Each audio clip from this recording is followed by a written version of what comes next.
So students, आज हम सीखेंगे प्रपोजिशन फार का इस्तेमाल, जिसके बारे में बहुत मिसअंडरस्टैंडिंग है और बहुत लिमिटेड नॉलेज है स्टूडेंट को इसके बारे में। वो उसका मीनिंग सिर्फ यही समझते हैं कि किसी के लिए, जैसे I bought it gift for my sister, ये एग्जांपल्स आपके सामने हैं।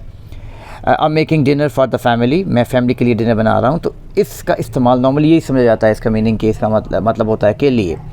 लेकिन ये बहुत सारे और पर्पज़ के लिए भी इस्तेमाल होता है, जैसे ये ड्यूरेशन या एक्सटेंड के लिए। जैसे आप देख सकते हैं कि I been waiting for you for 3 hours, मैं 3 घंटे से आपका इंतज़ार कर रहा हूँ। तो ये टाइम और ड्यूरेशन के लिए भी जो है वो इस्तेमाल होता है।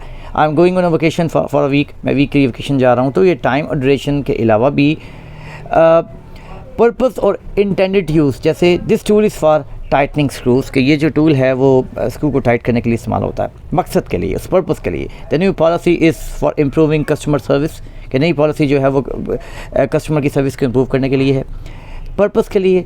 और इसके अलावा ये सपोर्ट और फेवर के लिए भी इस्तेमाल होता है, जैसे I am voting for the democratic candidate, I am voting for that person, I am voting. So support के लिए भी जो है वो इसका इस्तेमाल होता है।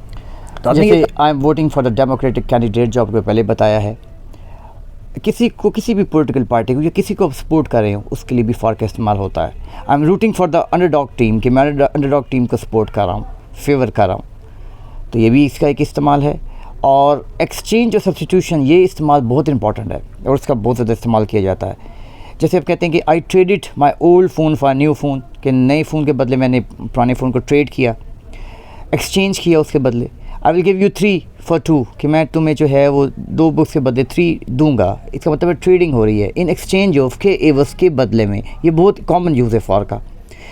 और थर्ड है कि रिप्रेजेंटिंग ऑन बिहाफ ऑफ, किसी की तरफ। I am speaking for the entire team, इसका मतलब ये नहीं होता कि मैं टीम के लिए बोल रहा हूँ, बल्कि टीम की तरफ से बोल रहा हूँ। I am on behalf of the lawyer is acting for the defendant, the lawyer जो है वो डिफेंडेंट की तरफ से बोल रहा है। तो जब हम ऑन बिहाफ ऑफ जो यूज़ करते हैं तो उसको हम फॉर का इस्तेमाल इसमें कर सकते हैं।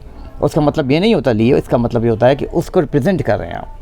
तो उम्मीद है कि इस वीडियो के बाद आपको फॉर की बहुत सारी कन्फ्यूजन दूर हो जाएगी। और इसके अलावा भी इसके इस्तेमाल है, जैसे मिससेलेनियस इस्तेमाल कहा जाता है। उनके रूल्स ऐसे सच नहीं होते, उनको याद ही करना पड़ता है। लेकिन ये जो मैंने आपको रूल्स बताए हैं, ये दिन में रखकर आप फॉर का अच्छा इस्तेमाल कर सकते हैं और अच्छी इंग्लिश जो है वो आपकी हो सकती है।